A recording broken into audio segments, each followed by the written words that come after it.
করে নিয়ে চলতে পারে সে সমস্ত ব্যক্তিদের শরীরে রোগের মাত্রা কমে যায় সুবহানাল্লাহ।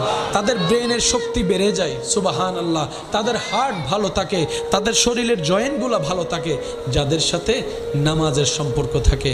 ওই যে রব্বুল আলামিন বলেছে ইন্নাস সালাতা তানহা আনিল ফাহশাই ওয়াল মুনকার। তাই রবের কাছে সবসময় ফরিয়াদ করবেন, আল্লাহ নামাজ তো আমরা পড়তেও জানি না, আমরা শুধু অঙ্গভঙ্গিটা করতে জানি, তাও সঠিকভাবে আমরা কেউ করতে জানি না।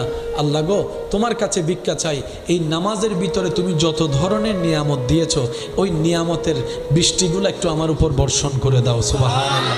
আল্লাহ আমিও তোমার প্রিয় বান্দার লিস্টিতে নাম লেখাতে চাই। আল্লাহ আমিও ইজ্জতের জীবন চাই, আমিও কবরকে আলোকিত দেখতে চাই। তোমার দয়া ছাড়া তো কিচ্ছুই সম্ভব না। আল্লাহ আমি চেষ্টা করছি তোমার ইবাদত করার, আমি যেভাবে ইবাদত করলে তুমি খুশি হবা আমাকে তুমি দয়া করে নিজ গুণে সেভাবে ইবাদত করার সুযোগ করে দাও।